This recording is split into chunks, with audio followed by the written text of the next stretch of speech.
జ్ఞానులందరికీ నా నమస్కారాలు.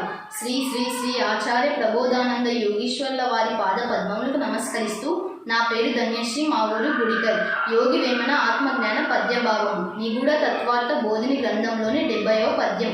మేడి పండు చూడు మేలిమై ఉండును, పొట్ట విప్పి చూడు పురుగులుండును, పిరికి వాని మధ్యలో బింక మేలగుర, విశ్వదాభిరామ వినుర వేమ.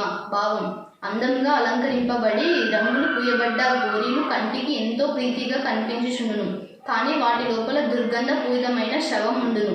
లోపల అనేక విధములైన అస్థికముచే భయంకరంగా కనిపించుచున్న గోరీలు బయటికి ఎంతో అందంగా కనిపించినట్టు కపట సన్యాసుల అంతర్గతం కూడా అట్లే ఉండును. బాహ్యమునకు రుద్రాక్షమాల కాషాయ వస్త్రములు ధరించిన కపట సన్యాసులు బయటికి ఎంతో గొప్ప జ్ఞానులుగా కనిపించినప్పటికీ వారి అంతరంగము అనేక విధములైన గుణములతో కలిగి ఉండును.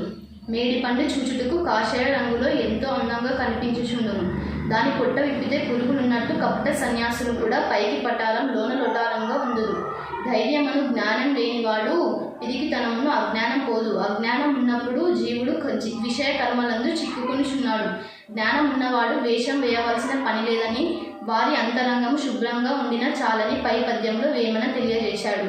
విశ్వద అనగా ప్రపంచమంతా వ్యాపించిన పరమాత్మ అని, అభిరామ అనగా గొప్ప ఆత్మ అని, వినురా వేమ అనగా జీవుడు వినుమ అని అర్థం. శ్రీకృష్ణ భగవాన్.